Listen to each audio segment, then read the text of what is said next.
Emmanuel Grégoire, bonjour. Vous êtes Bonjour. le directeur de campagne d'Anne Hidalgo, la candidate maire sortante et candidate à sa réélection en mars prochain à la mairie de Paris. Vous avez accepté de venir répondre aux questions posées par les entrepreneurs sur le site du Parisien, donc les lecteurs du Parisien. Première question donc d'un entrepreneur qui nous parle, on parle souvent des loyers élevés à Paris pour les particuliers, mais il y a aussi des loyers des beaux commerciaux qui sont aussi très élevés. Est-ce que des mesures sont prévues par votre équipe si elle est réélue en mars prochain ? Oui, alors l'accès aux locaux commerciaux est un enjeu tout à fait capital. Il est autant pour une activité économique que pour des particuliers. Et évidemment, nous sommes confrontés à un mouvement inflationniste sur les locaux qui est très important. Et donc, pour un certain nombre d'activités, ça crée un déséquilibre sur le compte d'exploitation qui est inassumable. Et donc, c'est là qu'intervient la puissance publique. Pourquoi elle le fait ? Parce que nous considérons que dans l'équilibre d'une vie de proximité, dans une ville, il faut aider au maintien d'un certain nombre d'activités économiques qui ne peuvent plus suivre le rythme par rapport notamment à tout ce débat sur les franchises, les grandes enseignes. Et donc, nous subventionnons l'accès aux locaux. Nous l'avons fait puissamment à l'occasion de ce mandat à travers deux outils principaux. D'abord le GIE Paris Commerce, qui est le groupement de nos bailleurs sociaux qui vise à mettre à disposition des locaux commerciaux en pied d'immeuble à des tarifs préférentiels, notamment à destination d'activités artisanales et d'activités de commerce de proximité, notamment de commerce de bouche. Et puis également la CEMAES, qui est notre SEM qui intervient sur la question des locaux commerciaux, qui consiste par des problèmes de revitalisation, on appelle ça les problèmes de revitalisation, qui en fait se substituent à des propriétaires privés pour pouvoir maintenir des baux. Et on le fait en protection d'activités économiques qui sont soumises à une pression inflationniste sur les loyers qui rendrait risqué pour eux, voire même impossible de continuer à travailler à Paris. C'est les libraires, c'est les bouchers, c'est les boulangers, c'est la petite restauration de qualité et de proximité, c'est faire émerger des nouveaux types de commerce, notamment en circuit court, en produits bio, aussi des magasins qui ont besoin d'éprouver leur concept. Et donc voilà, on les accompagne et on continuera à le faire avec la création de la foncière Paris Commerce, on détaillera ça dans les semaines à venir, mais c'est une foncière qui visera à répondre précisément à cet enjeu de garder un certain nombre de locaux accessibles pour les activités économiques de proximité. Alors, la question des loyers est une chose, il y a aussi la question de l'accès à la commande publique. Donc plusieurs entrepreneurs, et en l'occurrence 2 entrepreneuses, nous ont posé la question de savoir ce que vous comptez faire pour les petites entreprises de Paris pour qu'elles aient accès aux appels d'offres lancés par la ville de Paris. Alors, nous faisons déjà beaucoup, et dans notre esprit, ce n'est pas les TPE de Paris, ce sont les TPE tout court, parce que le tissu, la richesse du tissu entrepreneurial des micros et des petites entreprises, il est national, il n'est pas que parisien. Nous avons fait beaucoup, et je suis président de la commission d'appel d'offres de la ville de Paris. Nous achetons 1,7 milliard d'euros de biens et services par an, et nous avons veillé à faire notre Small Business Act à nous. Comment ? Parce qu'il y a une contrainte juridique qui s'appelle les marchés publics. Donc comment on essaie, entre guillemets, de mâchouiller la réglementation des marchés publics pour permettre aux TPE de rentrer ? Eh bien, l'une des clés, c'est l'allotissement. C'est-à-dire en faisant des lots, nous permettons à des acteurs de plus petite taille d'y répondre. Je vais donner un exemple. Lorsque nous faisons un appel d'offres sur les livres, au lieu de faire un appel d'offres unique dans lequel on dit on veut commander tant de centaines de milliers d'exemplaires, nous faisons une quinzaine de lots qui permet à des librairies de proximité ou à des groupements de libraires de proximité de répondre et de gagner par exemple un appel d'offres qui permettra de fournir les écoles en livres pour enfants, de fournir les écoles en livres pour les écoliers à vocation plus pédagogique. Et donc nous essayons de faire ça systématiquement. Et le deuxième, c'est commencer, je dis commencer parce que nous souhaitons aller plus loin et nous ne maîtrisons pas tout parce qu'il y a aussi de la réglementation de nature législative.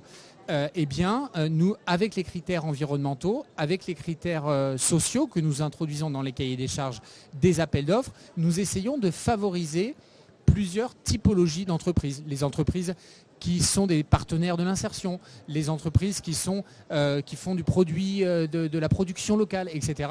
Donc voilà, nous avons déjà activé beaucoup de choses qui permettent aux TPE de fournir, en fonction des années, entre 40 et 50% des achats de biens dans une ville comme celle de Paris, qui est un énorme acheteur public. Donc voilà, et nous continuerons à essayer de le faire en aidant aussi les TPE à se structurer, parce que l'un des ennemis des TPE dans les appels d'offres, c'est leur complexité. Moi, j'ai été entrepreneur et je me suis heurté moi-même à la difficulté parfois de répondre à un appel d'offres qui nécessite en soi d'investir pour y répondre. Et donc, on y réfléchit. Parfois, on renonce à aller sur les marchés publics parce que c'est trop complexe. Et donc, de faciliter la compréhension et les réponses à ces appels d'offres, de façon à ne pas emboliser les entrepreneurs avec de l'administratif, pour les laisser se concentrer sur ce qu'on attend d'eux, c'est-à-dire de produire des services et des biens de qualité. Alors, Paris, c'est aussi une ville très dense, avec un trafic très dense et beaucoup de circulation. La problématique des transports et des trajets domicile-travail est aussi une problématique qui intéresse beaucoup les entrepreneurs. Et une question qui nous est posée par une entrepreneuse également, qui envisagerait de créer un tarif préférentiel de transport pour les entrepreneurs franciliens, à l'image de ce que la mairie de Paris a pu faire par exemple pour les jeunes de moins de 12 ans ou pour les seniors. Est-ce que vous envisagez de créer des tarifs préférentiels pour les entrepreneurs dans les transports publics? Alors non, parce qu'il n'y a pas de raison qu'on le fasse pour les entrepreneurs et pas pour leurs salariés. Et comme je le dis souvent, moi j'ai été entrepreneur. Pour une belle entreprise, il faut un entrepreneur et il faut souvent des salariés. Donc on ne pourrait pas résoudre le système. Et d'ailleurs, ce n'est pas le rôle de la mairie de Paris, c'est le rôle de l'autorité de transport, en l'occurrence Île-de-France Mobilité. Le pass Navigo et sa prise en charge partielle par l'employeur est un moyen, d'une certaine manière, de subventionner la mobilité. Sur les enjeux de mobilité, deux sujets. L'un, les rendre attractifs le plus possible, ces transports en commun, parce que c'est un des moyens de désencombrer l'espace public de son embolisation liée à la voiture. Et deuxièmement, s'ils sont confortables, etc., en termes de qualité de vie, c'est plus appréciable que de rester dans les bouchons. Mais le deuxième enjeu est un enjeu structurel sur lequel nous voulons beaucoup travailler.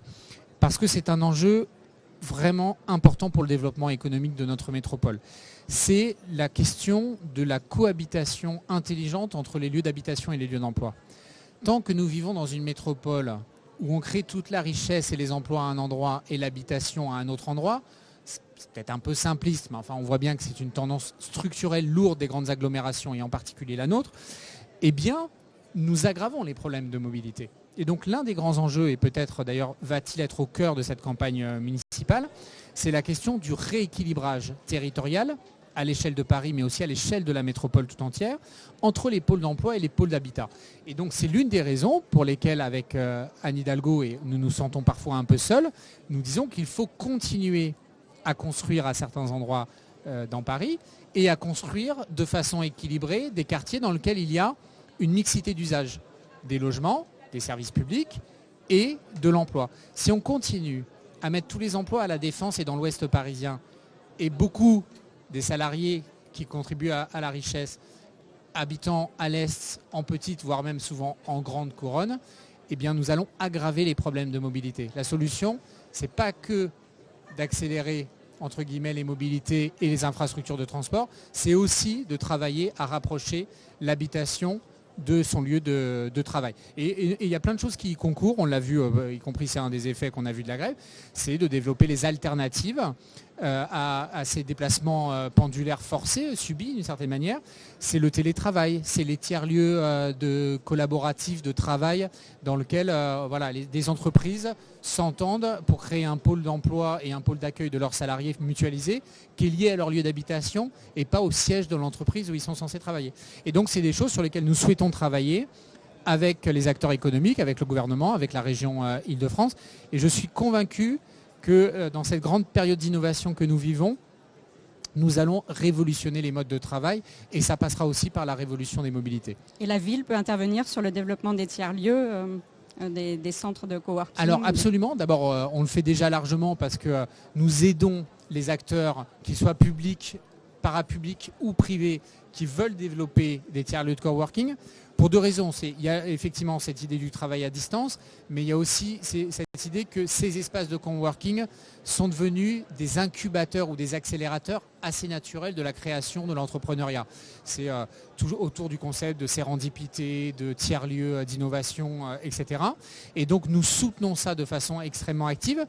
Et oui, la ville de Paris peut, souhaite et doit être un partenaire de la réflexion à l'échelle métropolitaine de ces tiers-lieux de travail partagée entre acteurs publics et privés pour essayer d'éviter d'imposer à un certain nombre de nos concitoyens de faire de longs déplacements pour rejoindre leur lieu de travail, dès lors qu'on arrive à trouver des modèles dans lesquels on peut conjuguer la qualité de vie pour les salariés, la productivité pour les entreprises, parce que c'est évidemment tout à fait important, et deuxièmement, du coup, limiter l'impact en termes de dépenses publiques pour soulager les infrastructures de transport qui sont déjà très largement sollicitées.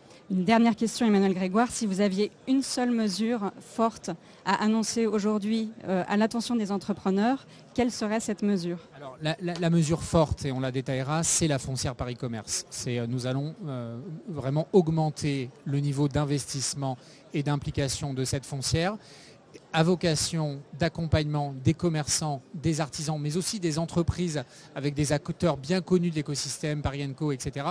Parce que la bataille du foncier, la bataille de l'accès aux locaux est une bataille décisive pour l'activité économique autour des concepts de fabriquer à Paris, du faire Paris, etc., qui sont les concepts de maintenir des activités de production, parce que la production locale, c'est des circuits courts de distribution, c'est de l'emploi local, c'est de l'insertion professionnelle.